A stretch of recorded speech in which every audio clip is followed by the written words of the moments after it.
福丹，替我去寻一些书简，要那种只教人情情爱爱，不劝人向善的，我都要。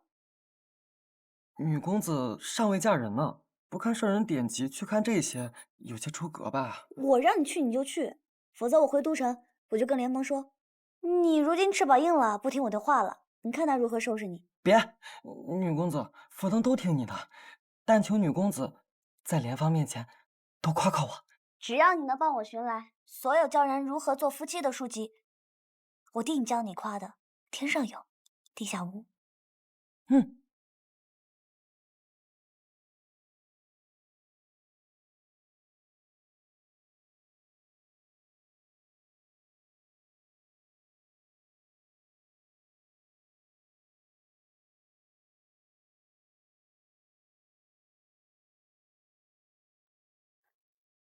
傅登这臭小子，哪去搞来这些阿杂的书？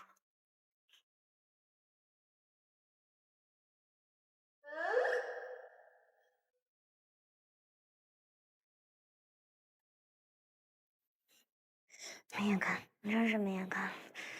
怎么都……莎莎，不是我，你在窗户外干什么？吓我一大跳！听闻福登说你在苦读，特地来送奖给你助力的。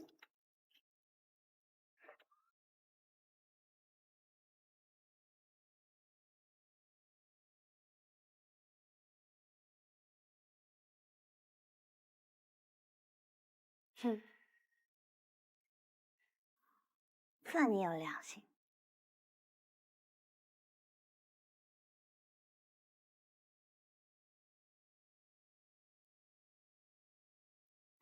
啊，不许看！怕什么？你看到了？看到了。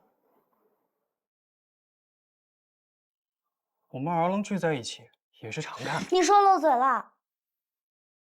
没想到啊，你们这些儿郎凑在一起，竟是做此等龌龊之事。孔夫子曰：“食色性也，何来龌龊？”再说，我又不常看。孔夫子说的，那应该是没错。那不如我们一起学习学习。甚好。嗯。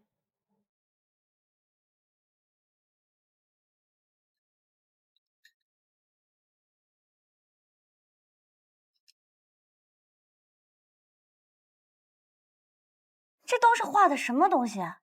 与郎婿卿卿我我，要做小伏低，什么曲意承欢？我呸！什么东西？为何现在这些书简里就不能写与郎婿一起开地扩土，建造县社？对啊，说的都是一些昔年往事。如今女娘们个个飒爽能干，为何不能开天辟地，大有一番作为？这些只沉迷于情爱的小书简，都把小女娘们给教坏了。在我看来，世间最美好的情爱，那就是并肩而行，而非是一高一低、一主一辅。哎呀，你与我，这样便就是最好。说得好，这世上的情情爱爱本无定论，只要两个人相处合适便好。喝酒。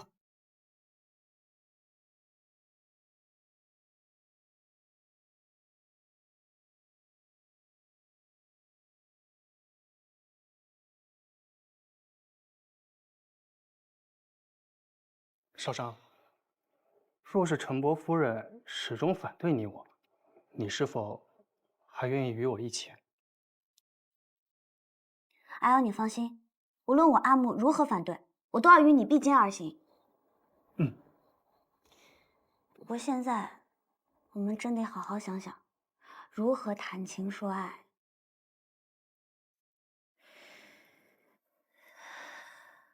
此刻我们两个人，不就是在谈情说爱吗？还要学什么？是啊，阿瑶，你真是句句话说到我心坎里了。如今我们就是在谈情说爱，为何要跟书简上学？到时把我们的故事再写进书简里，让他们跟我们学。说得好。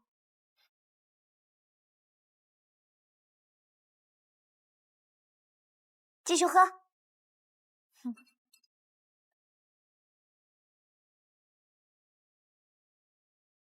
我若当初听了长辈的劝告，与皇甫仪成亲，如今还能有这般舒心日子？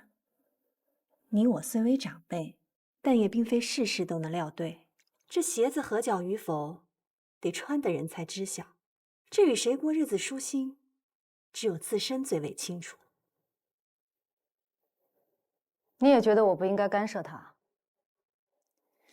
那师傅，且说说看，究竟哪里不满意楼瑶了？人听闻你气得不得进食，便送来各类吃食，哪怕师傅此刻要龙肝凤髓，他也能给弄来。如此还不够吗？娄公子倒是个知礼数、懂冷热之人，可是娄家二房的境况，我不能看着娘娘往火坑里跳吧？师傅不若换个想法，那娄家二房势弱，人丁单薄，寡母长兄自不会欺压娘娘。况如今娘娘待人接物和风细雨，懂得体谅，这婚后必定能相处融洽。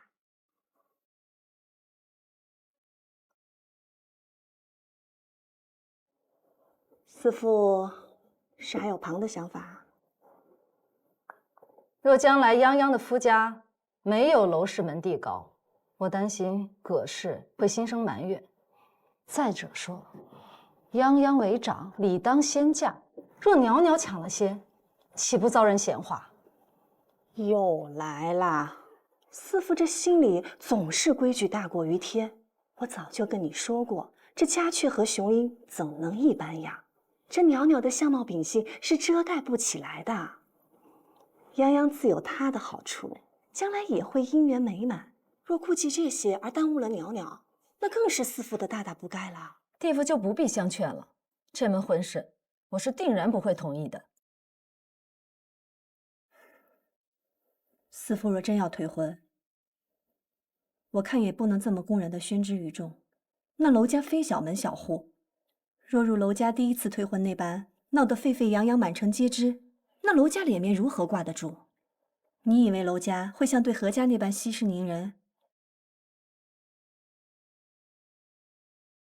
我知师傅下决心，那定是10头牛也拉不回来。如此，不如听我一计。偏你主意多，说吧。这世间男女本是如此，也许未必有多深的情谊。可若父母阻拦，他们便立刻觉得自身是对苦命鸳鸯，生死不离了。若师父真想考验袅袅的真心，不如暂且放手随他们去。没多久，他也许会自碰南墙回头。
好啊，好敌，好曲啊！女公子可是顺华的侄女？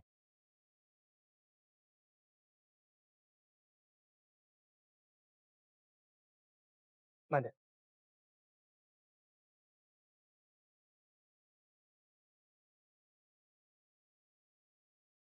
小女陈少商，老丈怎识得我三叔母？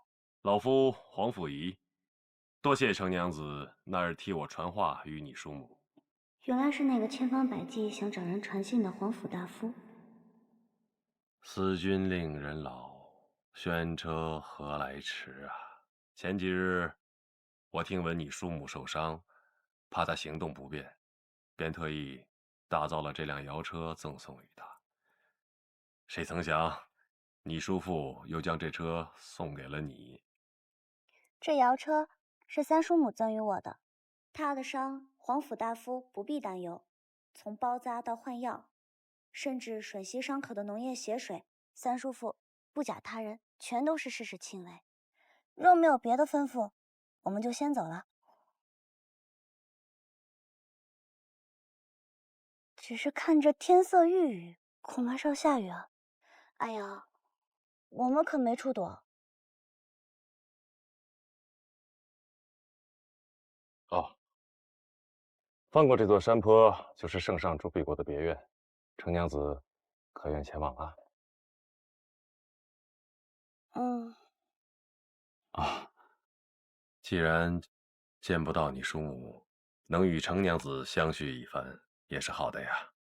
唉，本不想去的，湖南天要下雨，勉为其难。多谢皇甫大夫了。请随我来。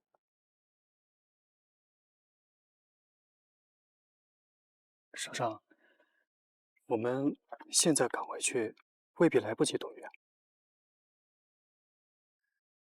我三叔母不愿将过往之事细讲于我，为何不趁这机会去听听故事？走。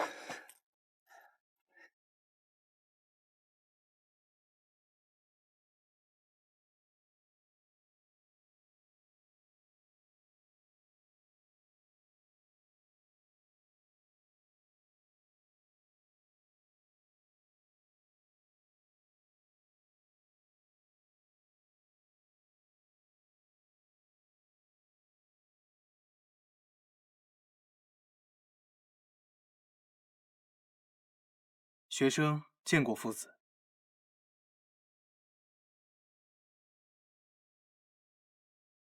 哦，这位是林将军，因平乱受伤，伤久不愈，圣上特地留他在此休养。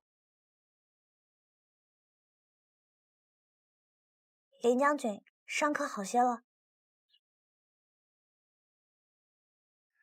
林将军、单剑兄，你们竟都在这里，你们还不知晓吧？我在义清了。喏，就是他，他就是你们未来弟父。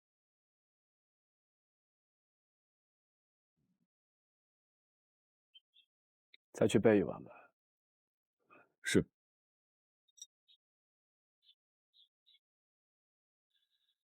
才2月不见，程娘子就要结亲了。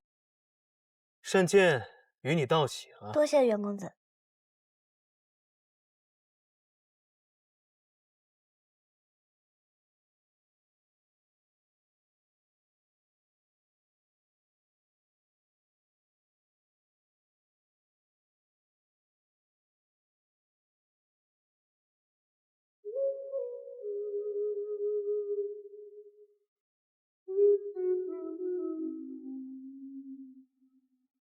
这雨也下起来了，不如我们尽快动身去别院吧。雨势不小，我们一同前往吧。程娘子，你就坐我的马车。你那摇车虽有雨盖，但这雨夹风势抵挡不了多少。听闻你风寒初愈，若是再淋了雨着了病，就不好了。娄公子，在下备有蓑衣快马，若不介意，你我一同骑马前往。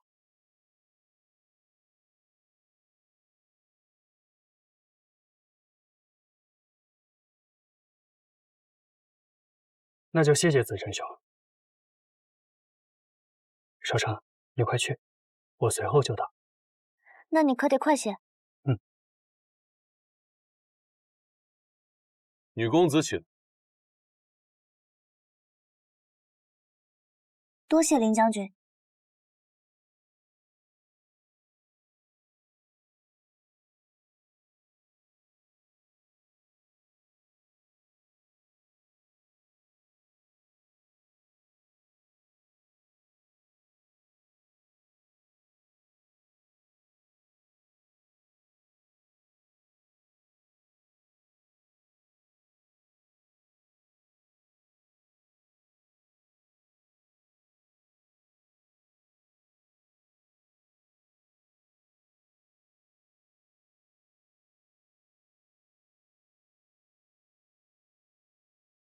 无法。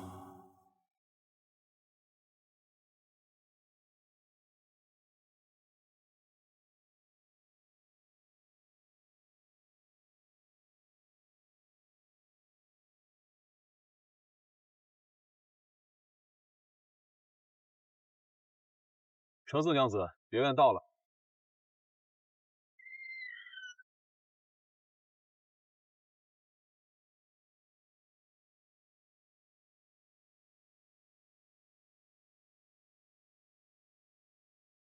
有劳林将军。屈受之劳。陈娘子，此处乃前朝匠人所建造的别院，你若感兴趣，在下可陪你逛一逛。此处离华县有多远？雨势太大了，就算赶回去，城门也该关了。今夜你便宿在此处吧。我已经差人前往华县通报陈县令，你不必担心。多谢林将军了。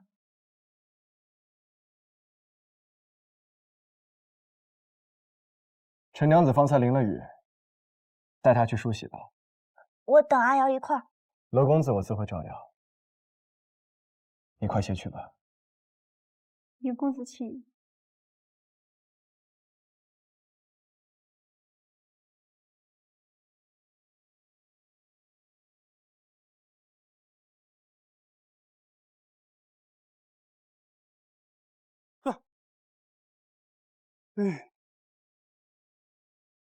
少商，阿瑶，你居然又议亲了，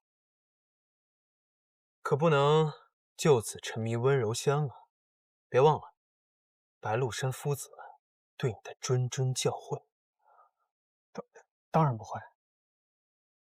我与你大兄是同窗，今日我便代他尽些兄长之责，考教考教你功课是否荒废。啊？不是吧？别院中正好设有一间书屏，二位若想温习功课，那书屏不失为一个好去处。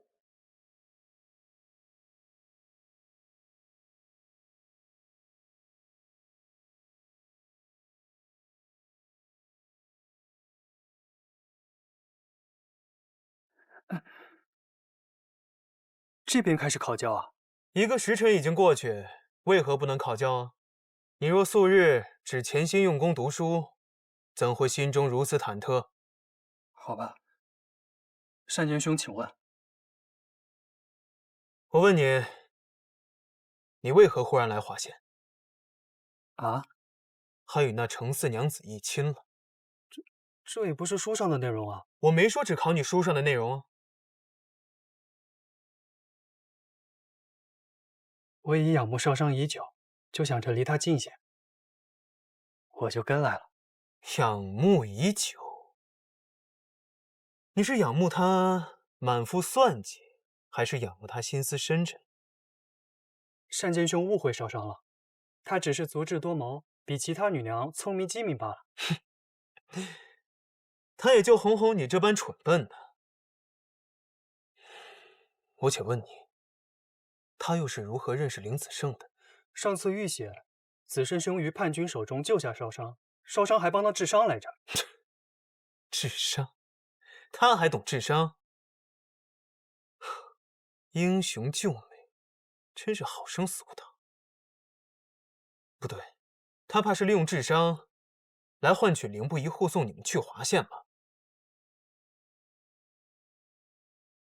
单剑兄，我不知你与少商之间有何误会，他又是如何得罪了你？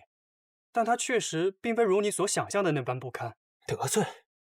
算不上，我与他又不熟。我与你阿兄，好歹是同窗好友。我只是提醒你，莫要被他那浇花似的纯良模样哄骗了去。这女娘可不是好相与的，小心折损家族与自身。罗公子、袁公子，晚膳已经备好了，将军请你们去前厅用膳。好。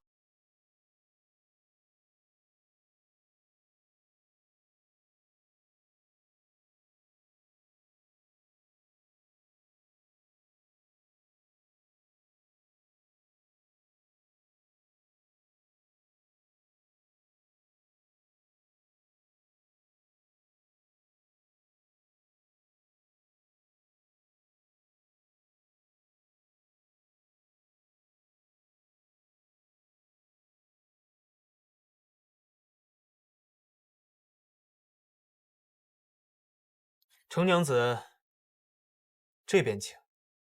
与夫子攀谈，倒也方便。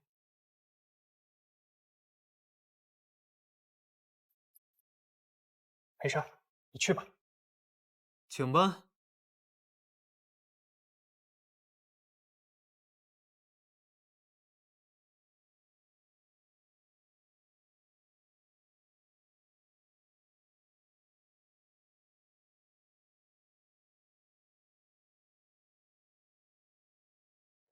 愿战乱休弭，风调雨顺。愿岁月不悔，往事不哀。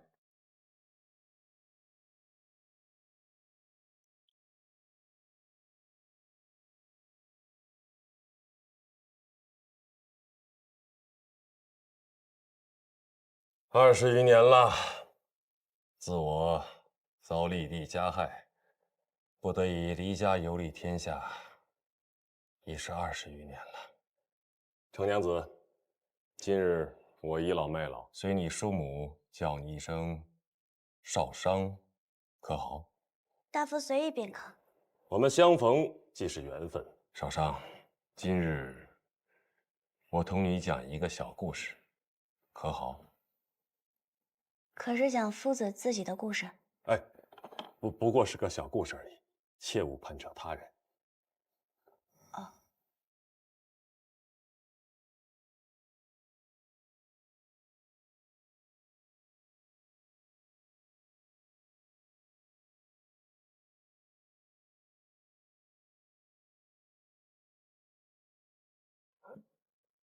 多年以前，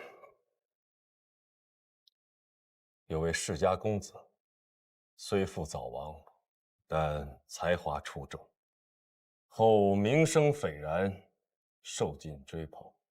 这位公子有个自有定亲的未婚妻，可惜因未婚妻容貌平凡，公子觉得未婚妻配不上自己。夫人，我在村医馆处寻了个方子，说是宫中养颜用的，夫人可想试试？我容色平平，何用养颜？也就你会帮我留意这些。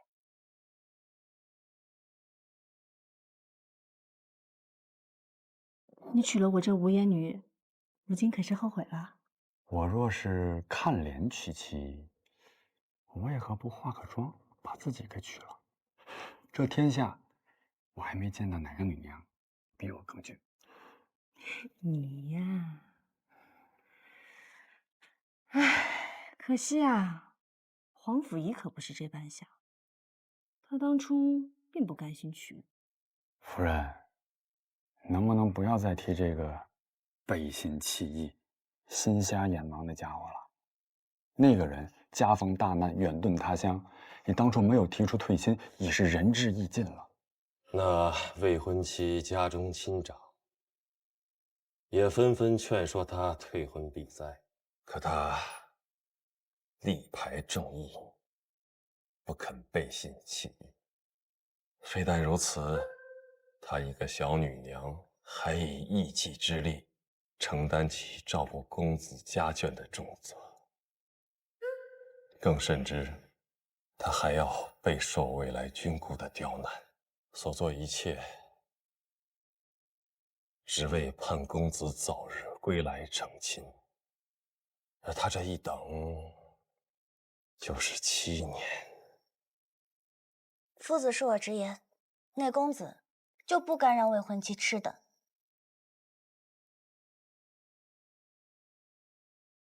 陈娘子说的也不无道理。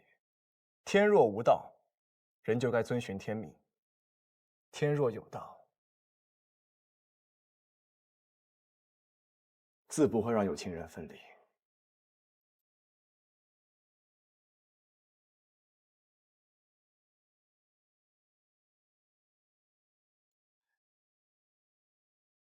程娘子待人一向刻薄，敢问程娘子，倘若遇上这事的是娄公子，你等他还是不等？袁公子这问题问的当真是不刻薄。好，那袁公子说我是刻薄，那我就问一个刻薄的问题：倘若是你遇上这样的祸事，你是等还是不等？我先问的，请程娘子先回答。我不过是反问袁公子，请袁公子回答。少商，我不会要你等的。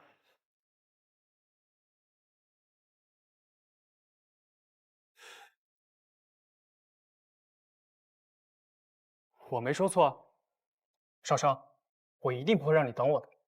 陈娘子可真是寻了一个好男婿啊！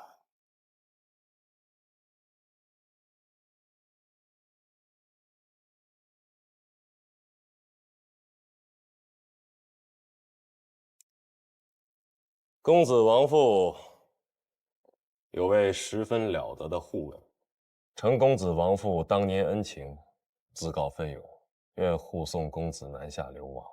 途中为保护公子，不幸殒命。护卫临死之前，将自己的孤女托付于公子，谁曾想，就是这段恩情，断送了前世情缘。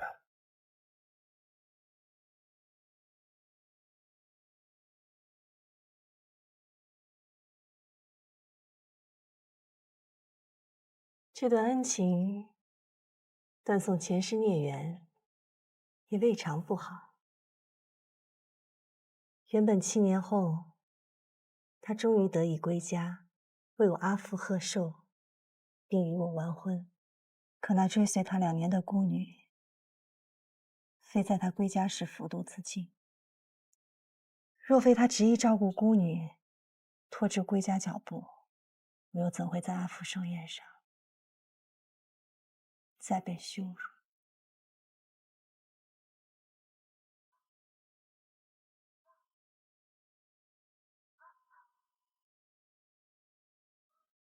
未婚妻在寿宴上苦苦等待1日1夜，谁知公子并未如期而至。公子心知未婚妻心中悲不自胜，定要与其见面，诉说各种缘由，苦苦哀求其数日才得以相见。谁知未婚妻开口就是退婚。公子深知他此时正在气头，想假以时日，待到其平心静气。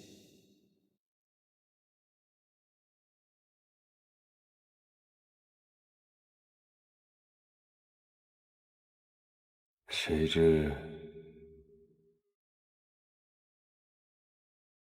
等到的却是他要驾驭旁人的音讯。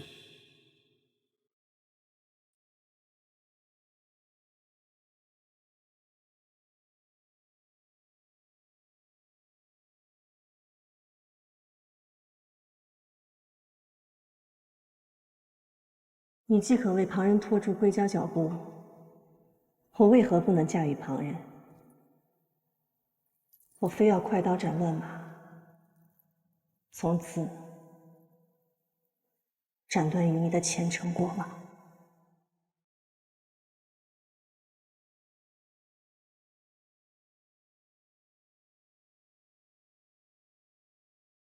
公子百思不解，未婚妻苦等了他7年，为何眼看花期在望，最后却偏偏在这一件区区小事上逆骨不化呀？敢问，这位公子一直对未婚妻的相貌暗暗惋惜，这未婚妻可心知肚明啊？那是公子年少之想，后感动于未婚妻的情深意厚，便再无此等轻浮之想了。那未婚妻要的可是公子的感动，她不过是希望兴盛之人能将自己放于心上罢了。只不过，没想到自己会碰上一个自负又薄情的混账。夫子，我倒有一问题：若你是那公子，未婚妻和孤女同时掉入河中，你应当救谁？陈娘子不如这么问：若未婚妻会一点水，将能在水面上浮得片刻，而孤女丝毫不会水。若夫子是公子，先救谁？没错。凌将军，若换作是你，你先救谁啊？刻薄，谁最刻薄？你最刻薄。若换作是我，自然是先救未婚妻。若先救孤女，未婚妻可能被水草缠住，可能叫水流冲走。若公子真把未婚妻放在心上，又怎会让心上人有半点不测？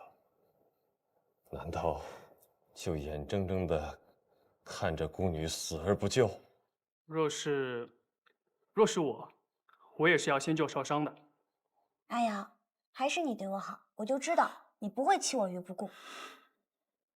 那未婚妻并未掉入河中，此假设不成立。那孤女也未曾掉入河中，只是自行服毒罢了。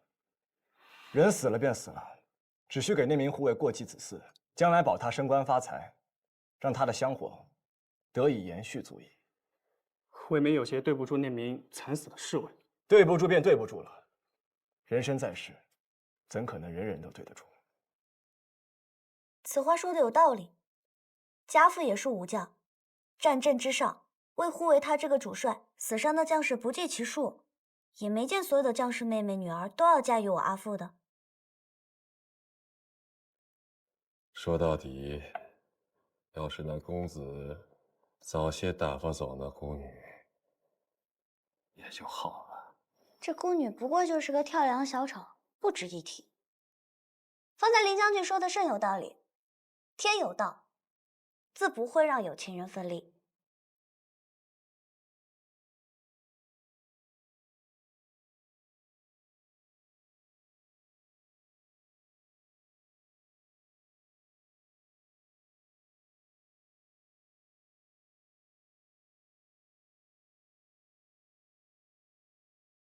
这未婚妻既不能相信公子对自己表面冷淡，实则有心，又不能相信公子对那孤女确实毫无情意。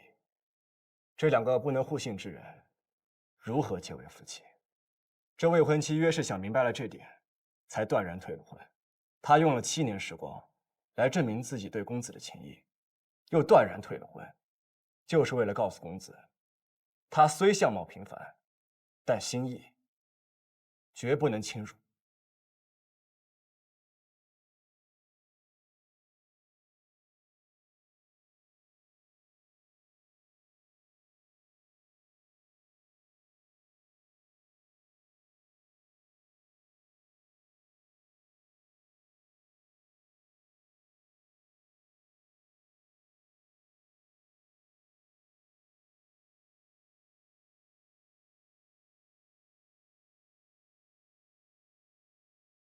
夜冷风寒，别再着凉了。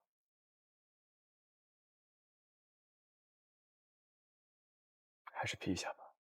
林将军自己用吧，我身子好，不需要。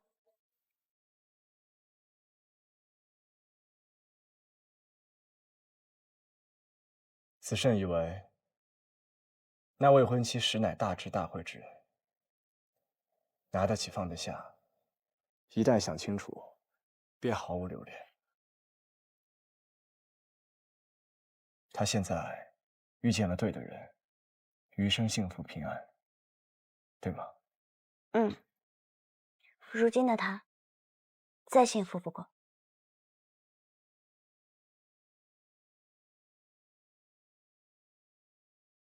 人生百年，选对人，走对路，方得大幸。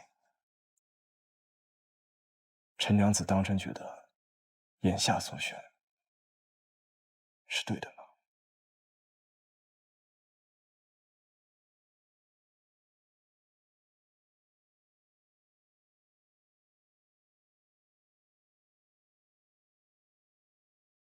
受伤？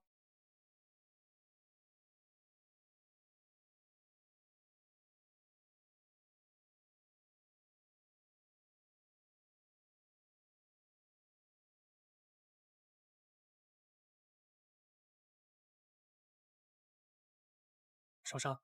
我给你拿了斗篷，小心着凉，快匕首。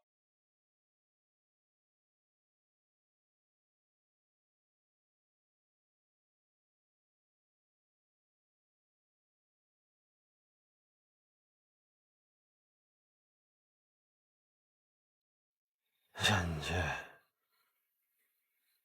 为师真的错了吗？往事不可追，夫子对前尘理当释怀，一切还需往前看。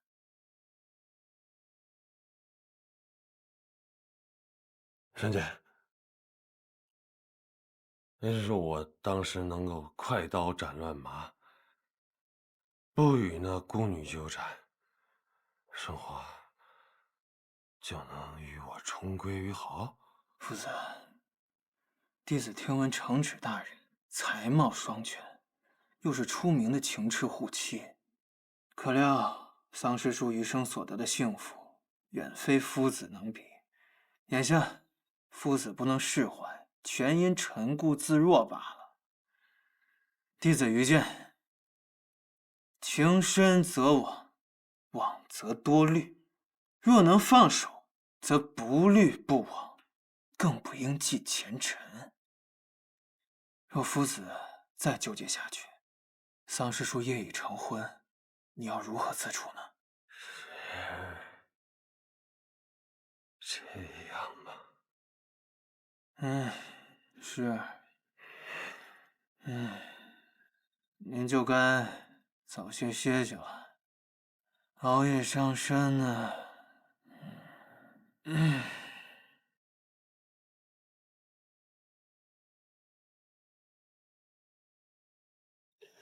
是我。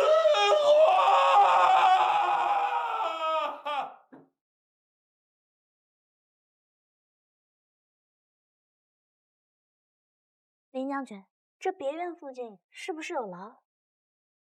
狼？昨夜听到狼嚎了，可凄厉了。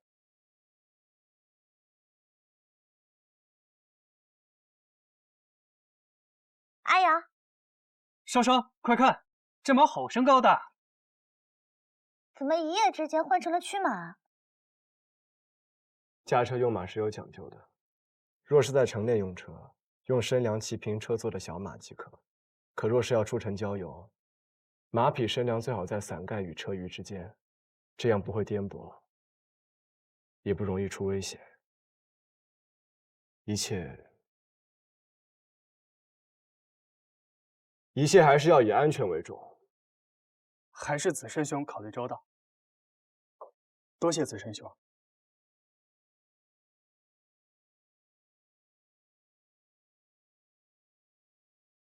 对了，怎么不见单剑兄？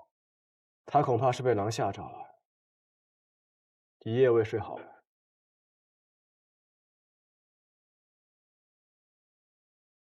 单坚，单坚，你为何不去榻上睡觉呀？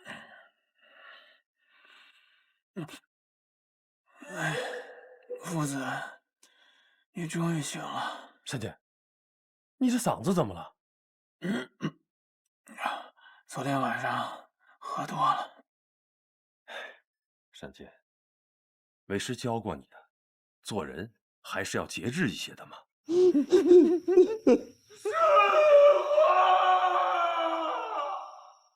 哎，单坚，你说我是不是应该去与他诉说我？现已天光大亮，父子愿意去，便去吧。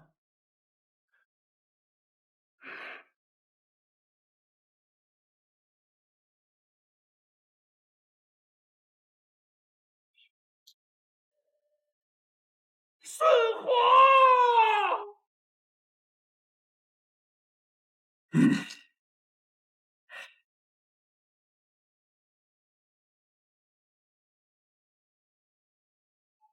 三叔母，三叔母回来了。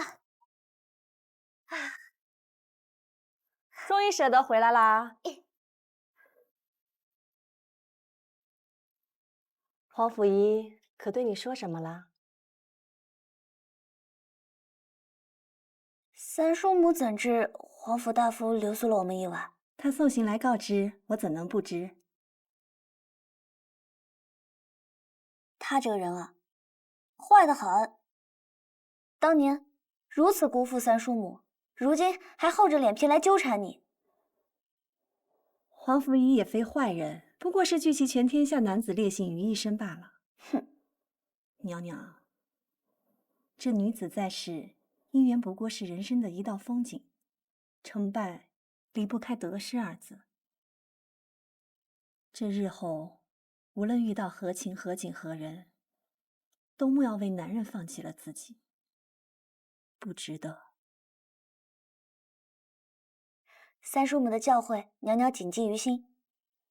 不过三叔母放心，我和楼瑶定会好好的，除非山崩地裂，否则定会知足常乐。你呀，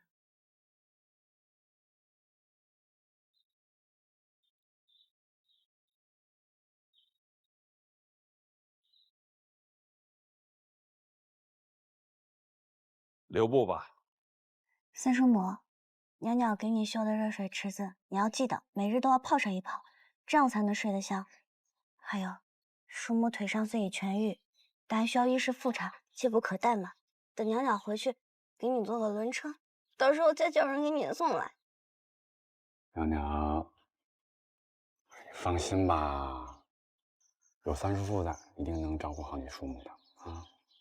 但是你回家以后一定要听你阿父阿母的话，别再讲了。三叔父也多听三叔母的话吧，莫要整日胡思乱想。娘娘，照顾好自己，别忘了叔母给你说的那番话。现在倒是知道依依惜别了。当日只身去华县，走时连头都不知道回一下。夫人何以知道袅袅离别时不曾回过头啊？难道夫人偷偷的追过去看过他？时辰不早了，准备启程吧。大兄、四父，一路多保重。你们也多保重啊。夫人，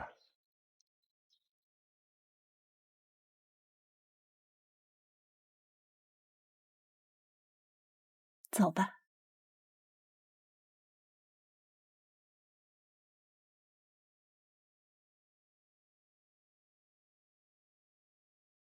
启程，上，下，上，上。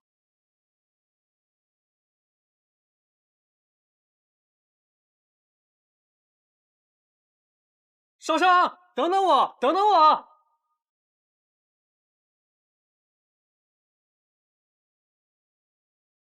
这么看去，倒令我心中百感交集。想当初楼瑶便是如此，追着咱们的车来华县，如今又追着袅袅的车回都城，只不过来时，袅袅还对他不假辞色，这走时，却已经轻盈无见，真是世事难料啊！这便是京城之志也，就像你与我。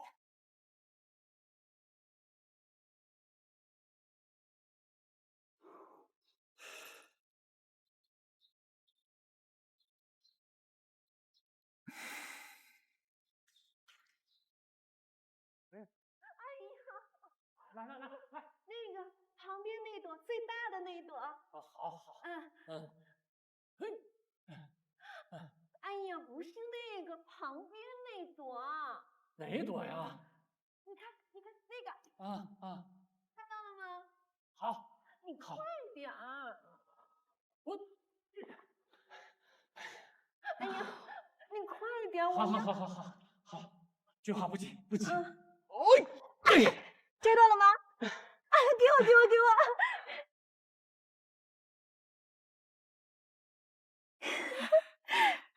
你看我簪这朵花可好看呀！好看。若是文家阿兄见了，肯定会喜欢的。哎，句话，可不敢这么称呼，那是圣上名讳，说不得。阿元，就算你摘花与我簪发，我也不会嫁给你的。你若是再说这种话，我就叫我阿兄用棍棒将你打出去。阿兄，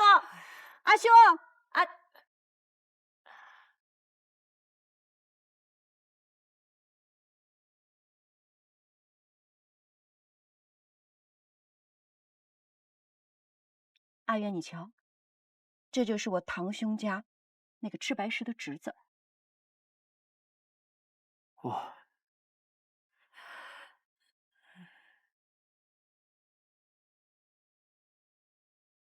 侄子，给女公子见安了。这些年因年景不佳，食不糊口，他就千里迢迢跑到这儿投奔我阿兄来了。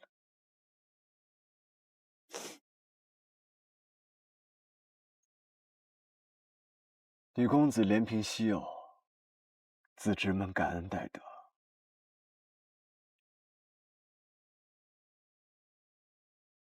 女公子今日看起来气色甚好，虽近日来春寒乍暖，但羊肉羹还是要继续用的。你只管好自己便是了，轮得着你对我指指点点的？当年圣上征伐时，崔侯便是先行官，一路过关斩将，从不畏惧生死。我听闻此次崔侯亦是打探军情归来。崔侯也是真心惦记女君，每次少主公来，10次倒有8次能遇见他。女君连少主公是自己的亲子都不记得，又怎会领受崔侯的殷勤？他倒也不是什么都不记得，嫁人前的事还是依稀记得一些的。他此时此刻当自己还是刚及笄的小女娘，以为崔侯还是那时青梅竹马的玩伴呢。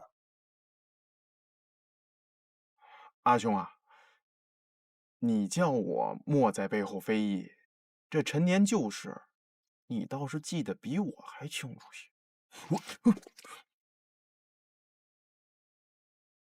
城阳侯怎么来了？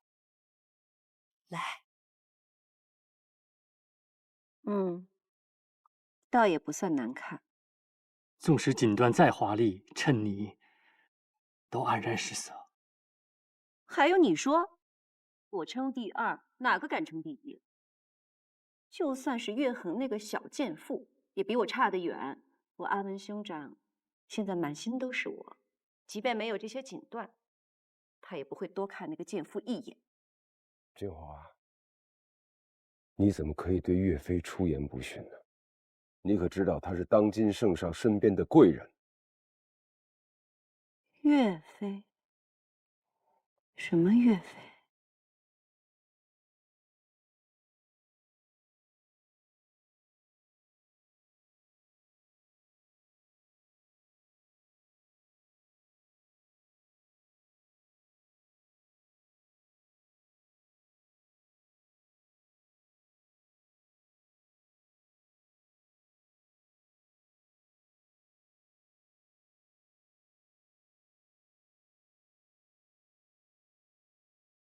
义，是你负了我！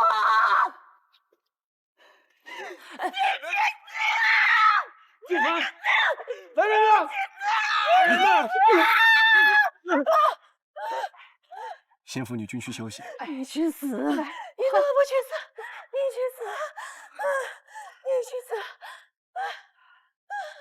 你去死！明知此处不欢迎你，为何不请自来？我来关心自己的夫人和孩子，有什么不妥吗？你怎么还有脸称君华为夫人？你算他哪门子的老许？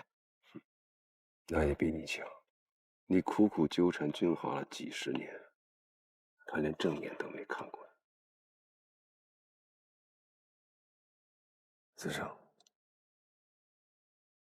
阿福来是有重要的事情。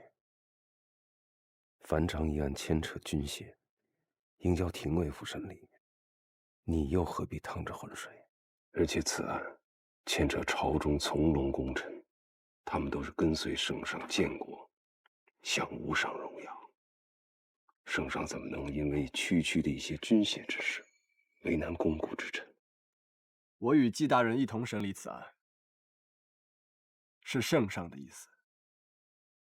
我想要的只有真相。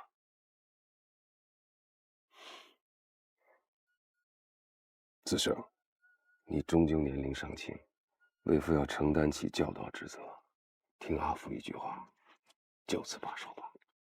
当年霍家兄长帮圣上夺下江山，也是子胜一般的年纪。灵毅，你凭什么小看人？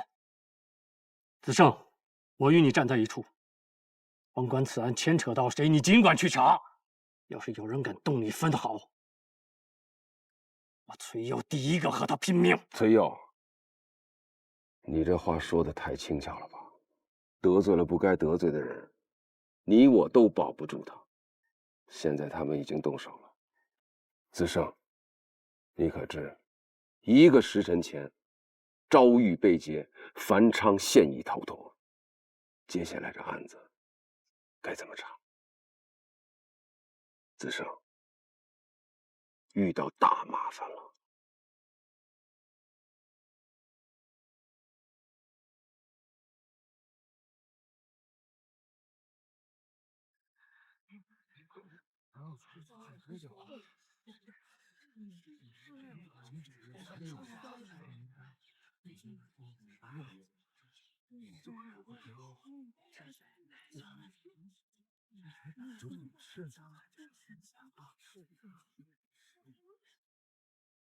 饿了吧？这是什么？果干。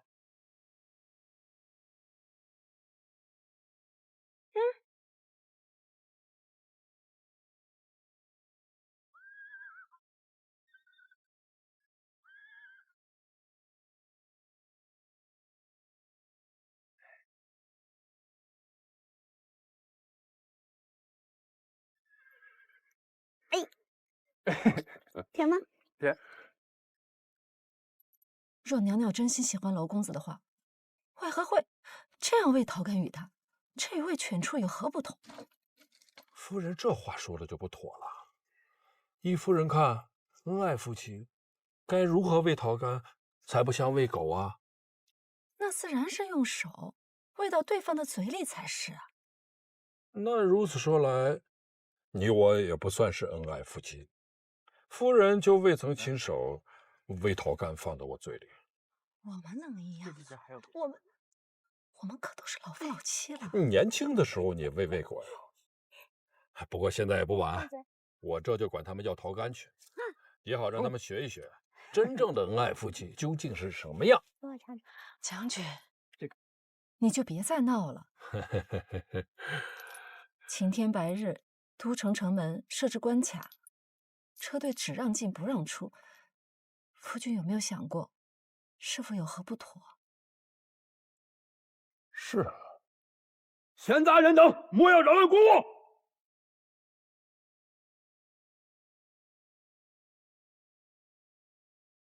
我乃曲陵侯程齿，奉旨回京，还望门侯行个方便。原是程将军，将军见谅。上方有令，说是有要犯逃脱，小人奉命进言城门，渡城者，不论官职大小，不论所因何事，都要一一排查。程将军，小人斗胆，请程将军待到明日，大约便可入城。明日，莫不是门侯欺我官职太小？下官不敢，小的也是奉命办事。程将军，不论官职大小，都要得。领将军到！快走走，快让开让开，快！开城门！快往前！快！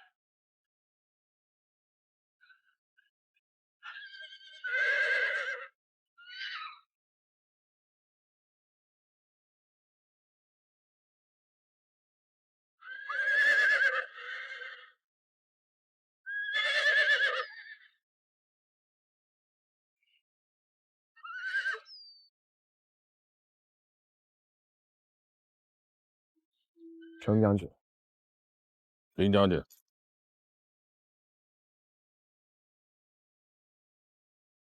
设卡如此严格，可曾真的抓到疑犯？回林将军话，未曾。我想也是。嫌犯连守卫森严的诏狱都能逃脱，更何况这关卡？你这不过是在扰民罢了。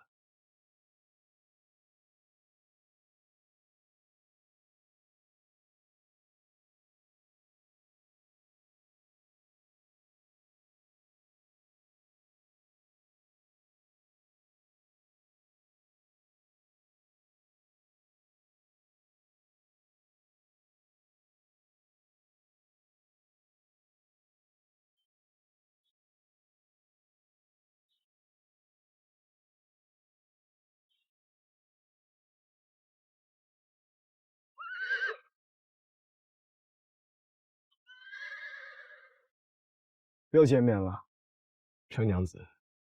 林将军，伤可好些了？今日可是又有军务要处置？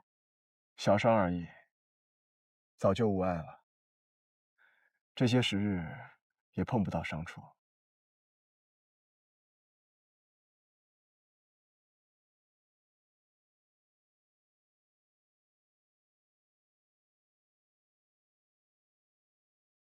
阿父，之前三叔姨女说过吧？去华仙路上，我和三叔母遭遇劫匪，是林将军救了我们。多谢林将军救命之恩。程将军不必这么客气。陈娘子与在下历经生死，又为在下宽衣疗伤，大家不必这么见外。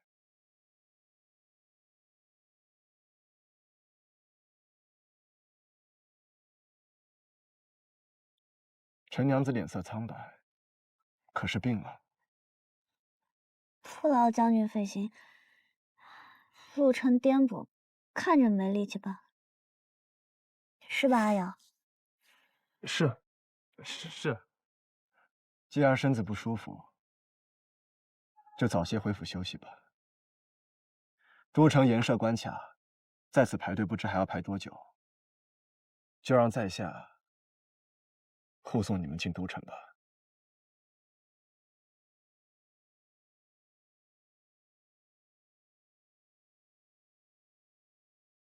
前方让路！前方让路！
程将军、陈夫人，进城后莫走中之道，走渔阳里旁道即可。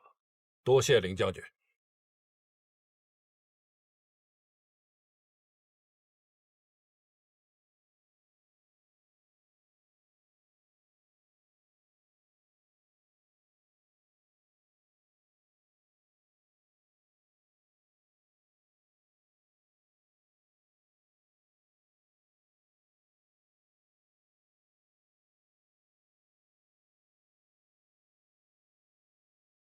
难怪城中小女娘们都为林将军倾心，若没他，不知何时进得了城。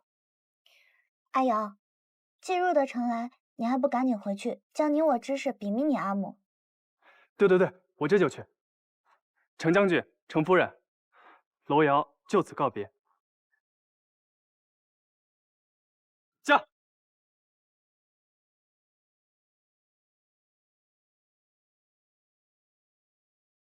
何时能到啊？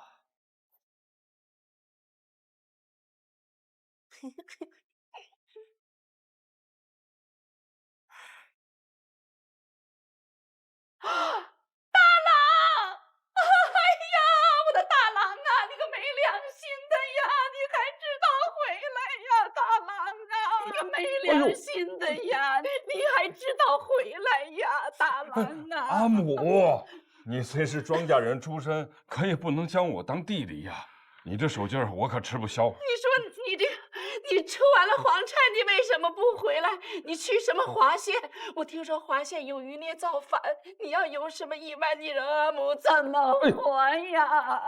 阿母，袅袅也遇险了。是啊，大母，听闻袅袅遭遇贼匪，险些丧命。是，我知道，我听说了，我正要问此事呢。袅袅啊，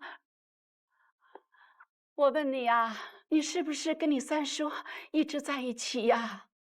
你三叔有没有遭遇贼匪啊？你三叔有没有负累受伤啊？哎呀，这个三郎他是读书人呐，他哪受过这种苦啊？三弟，他去那破衙门吃什么喝什么呀？他那个心腹也是个不顶事儿的，连饭都不会做。你让三郎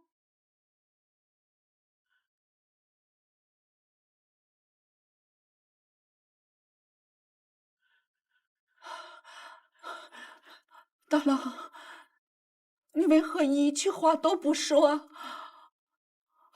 是不是你三弟出了意外，你不敢跟我说呀？老天爷，我是白发人送黑发人。阿母，休要胡言啊！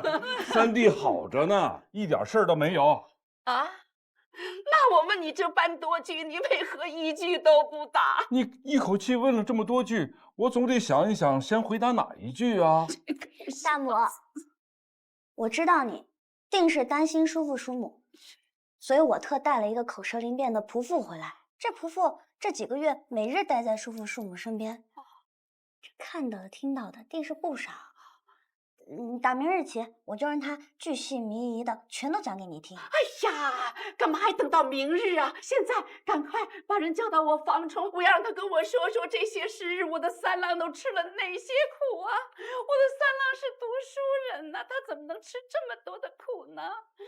袅袅果真了得，竟能想出如此方法。阿修日后可得学着点。不可能啊！今日我起了一卦，卦象说家中今日有口舌之分。大母如此偃旗息鼓，真能应卦？那就是你算的不准呗。不可能，就可能，就可能。袅袅，跟我回屋去，阿母有话要问你。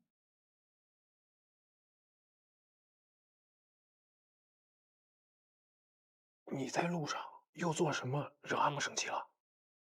这一路上我可一直是小心谨慎，从未惹阿母生气的。哼，阿父，嗯，今日城门戒严，你不与阿母去商讨一番？急什么？人家林将军都没提半句，显见与我家无关。你还不赶紧进去，别让你阿母等急了。可，阿父。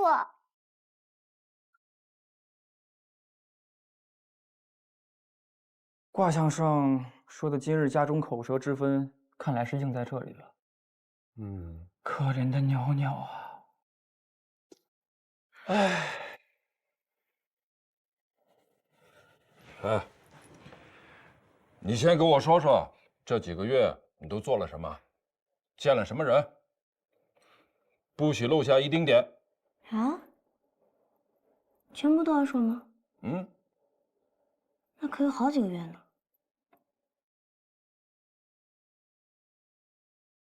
好吧。那日，我跟着三叔、三叔母一同上路。哎，先说凌不疑。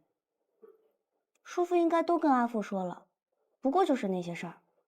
你三叔父可没说过什么宽衣疗伤、历经生死啊。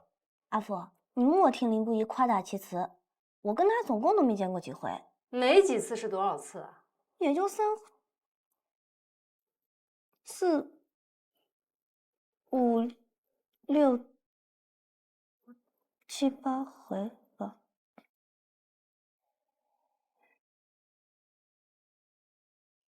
是你们要问的，说了不入耳，你们又不想听，那我不说，那不说也不行。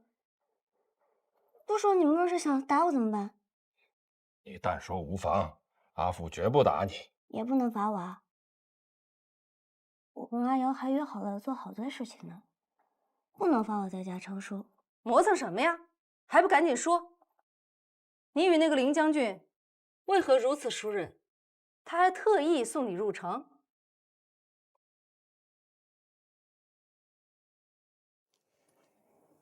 你说子申亲自打开城门关卡，还亲自接丞相四娘子进城，然后再去抓的樊昭。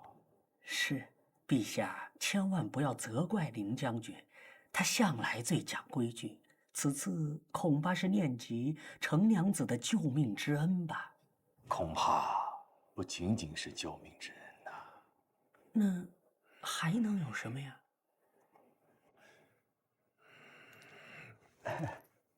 此生听闻程娘子出事儿，置自己身负重伤于不顾，赶紧去救人，还在抓捕樊昌紧要关头之际吩咐打开关卡，亲自护送程娘子进城。林子胜是何许人也？此事绝对不简单。有何不简单？我每次与他见面都是众目睽睽，而且阿瑶也在。你可知那林不疑是何许人啊？他有好些官职，我可背不全。你呀，你就别瞒着我。你明明知道那个林将军对你是有意图的。那阿母便说说，林不疑到底图我些什么？你阿母是说凌不疑心悦于你。还真是好笑，你们整日说我千不好万不对，何来自信我能高攀上林不疑？即便是林不疑真的心悦于我，女儿只知阿瑶是唯一向女儿提亲之人。那个林不疑啊，不是在剿匪擒贼，就是在重伤休养，他哪有时间与你提亲？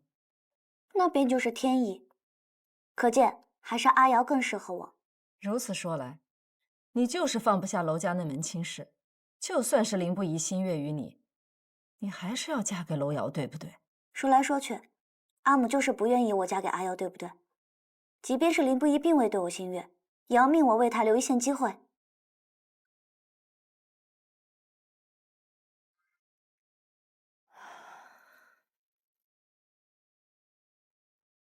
袅袅，我不是让你要选林不疑，我是希望你能够婚姻圆满。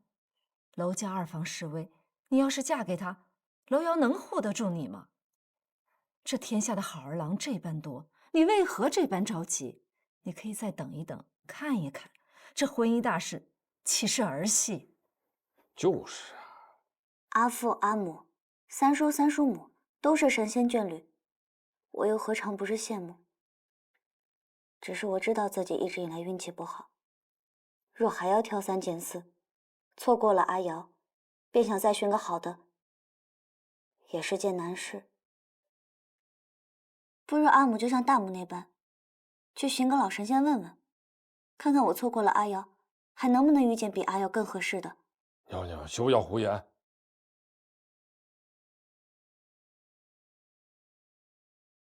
当年我把你留在家中，是阿母不好。这些年啊，没有长辈的教导，你看你养成了这个顽劣的性格。你回想一下，这些日子你都做了些什么？你在汝阳王府大打出手，在万府拆桥闯祸，一桩桩一件件荒唐之举。就你这样的性子，嫁到了娄家，你能有安生的日子过吗？在家中，我可以让你投奔你三叔；若是嫁到了娄家，我想护着你都鞭长莫及。那个娄瑶又是个软性子，你如何能够全身而退啊？说到底，阿母就是瞧不上阿瑶。不过没关系，我与阿瑶早就商量好了，日后她外放，我随她一起。阿母自可眼不见为净，也不用为我操心。我与阿瑶也能逃脱父母的掌握，振翅高飞。这就是我想要的姻缘。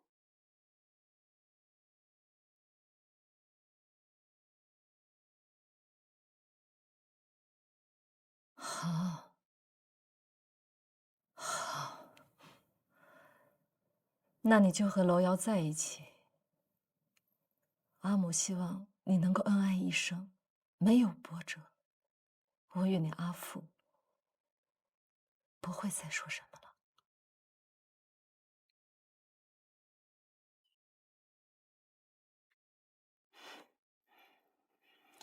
多谢阿父，多谢阿母。女儿先告退。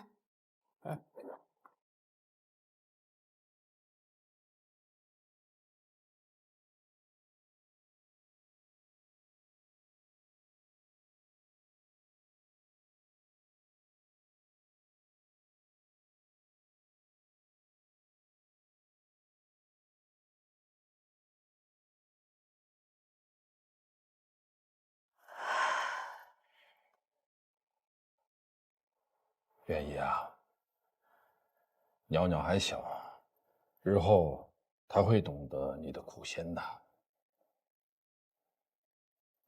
再说娄公子也不错，虽然性格软绵些，可也是踏踏实实过日子的人。娘娘嫁与他未必坏事。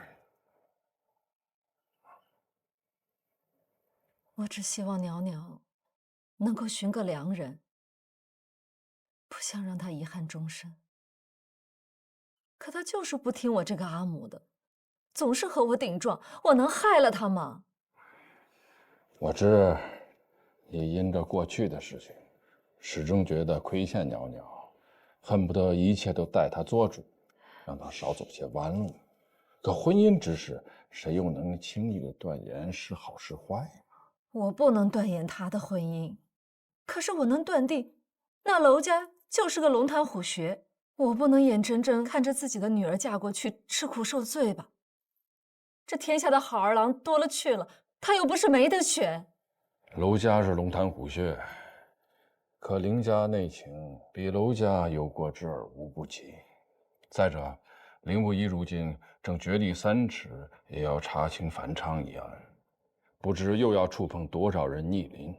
我还庆幸少商与之没什么瓜葛呢。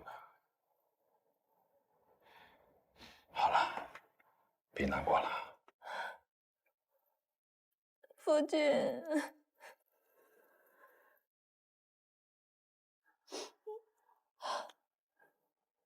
陛下，这程家小娘再好，那是和娄家定亲的。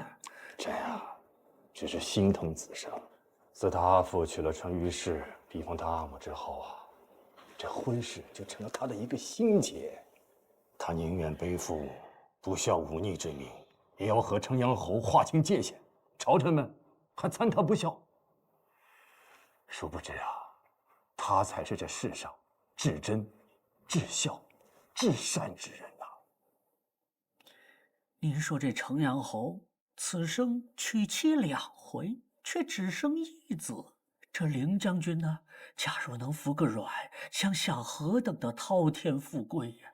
可是他为了母亲，却不为所动啊。这竟祸失全族性命，就算是偏疼子胜一点，也无法弥补当年的憾事啊！嘿，谁想到啊，令这些朝臣一个一个的嘴馋眼红了，变着法的在朕的面前啊，诋毁诬陷他。你瞧瞧这些书报，明明是廷尉府监管不力，才弄丢了樊城。子胜不过就是协助审案，才回都城没几日，一个个急着啊，给他扣上这么一个懈怠失职之罪名。那这次凌将军能抓回樊昌吗？朕信他，就像当年朕信任霍兄一般。